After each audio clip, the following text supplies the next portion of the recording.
Okay, hi guys. So now I'm going to be talking about nephritic syndrome.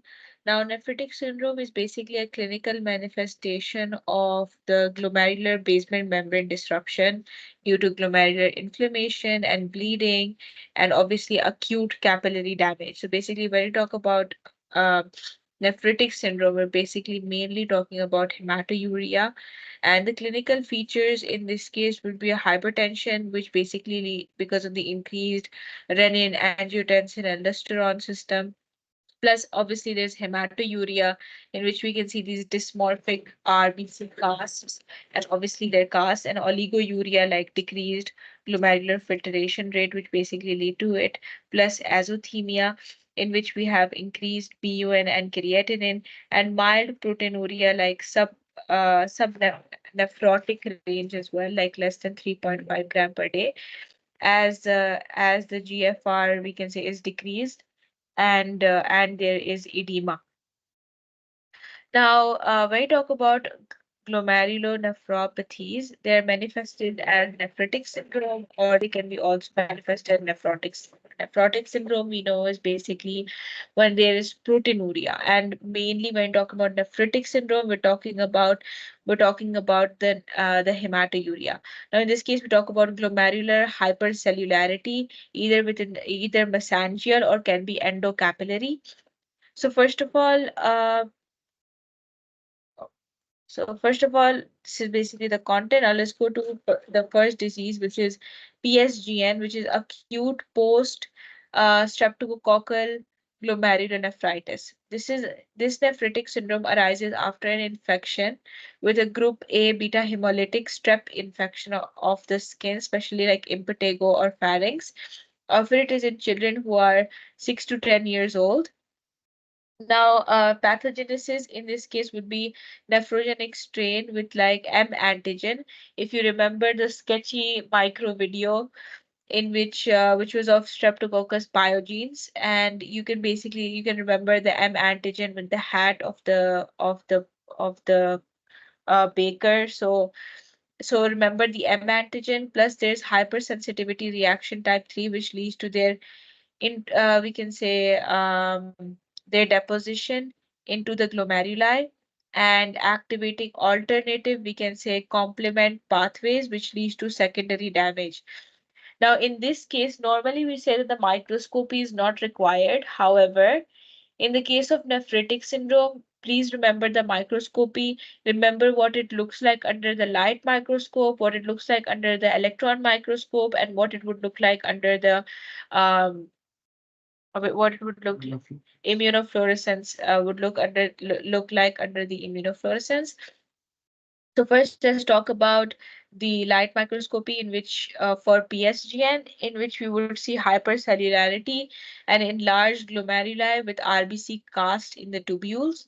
If we talk about immunofluorescence, we would see granular appearance because IgG or M, we can say C3 deposition in the glomerular basement membrane and within the mesangium.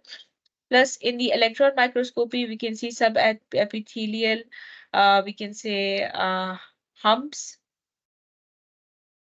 and macroscopically, we can see mild enlargements and petechia.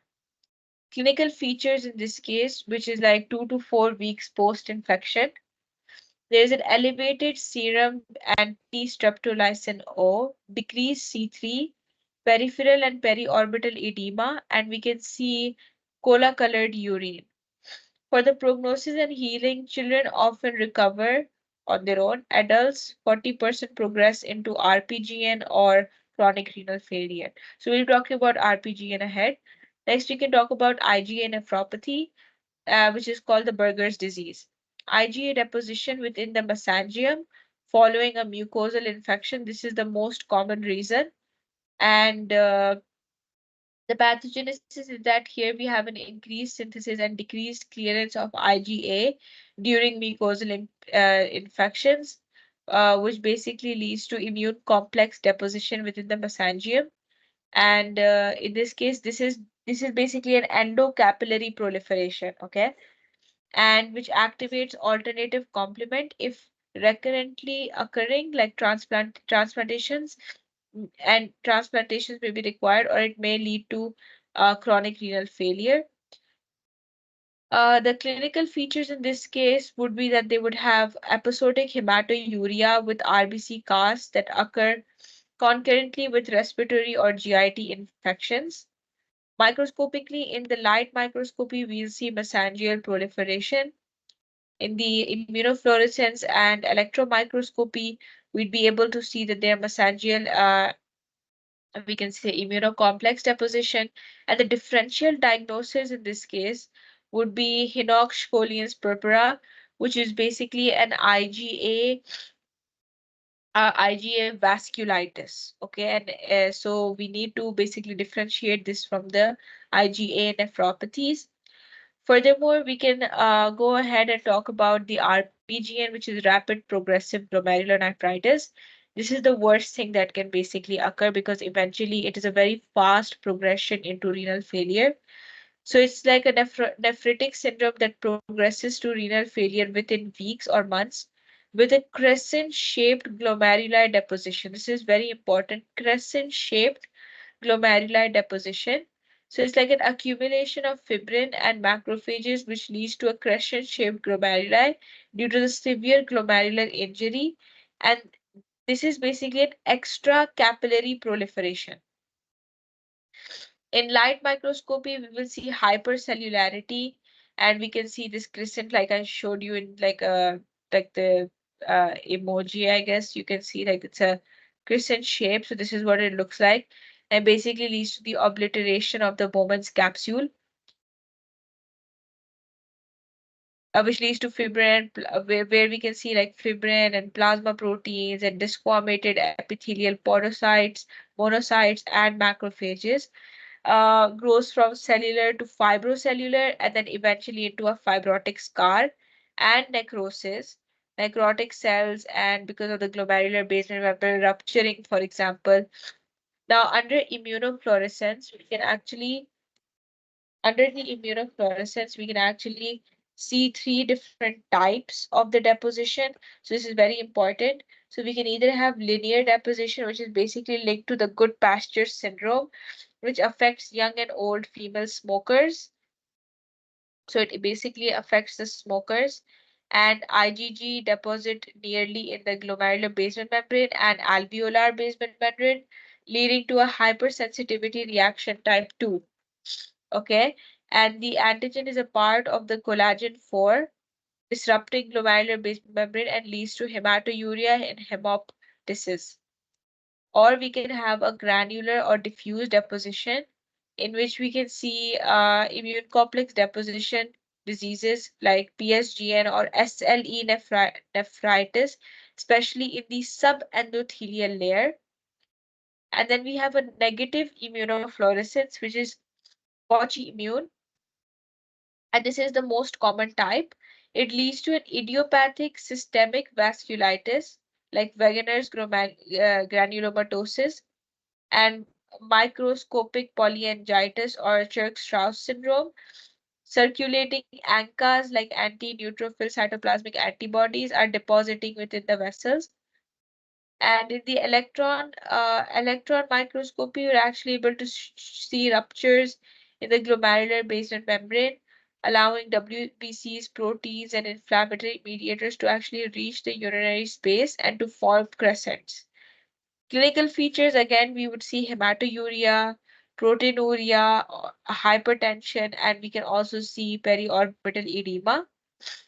So these are the stages, like in the pictures, you can basically see the stages, and eventually, the proliferation is so much that eventually it is just replaced by fibrotic tissue, right?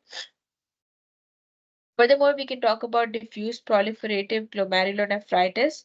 This is basically, again, we can see hypercellularity, especially high within the mesangium. It can be epithelial, endothelial, and inflammatory cells. Pathogenesis is that it is the most common manifestation of the systemic lupus erythematosus because the immune complex basically deposits within the subendothelial layer and leads to an active classic complement. Morphologically, in the light microscopy, we're able to see wire capillary loopings and because of the subendothelial immune complexes, and in the immunofluorescence, we're able to see these granular appearance because of the immune complexes.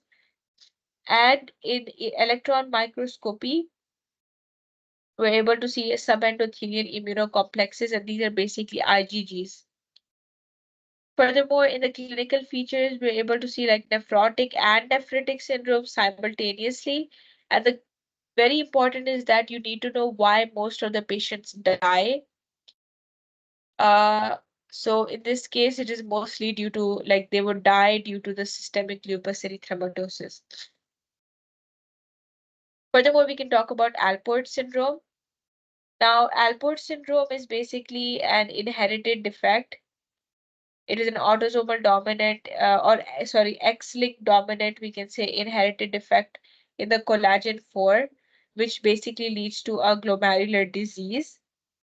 It basically leads to the thinning of the glomerular basement membrane from the damaged collagen, which is prone to rupture, leading to the splitting of the glomerular basement membrane.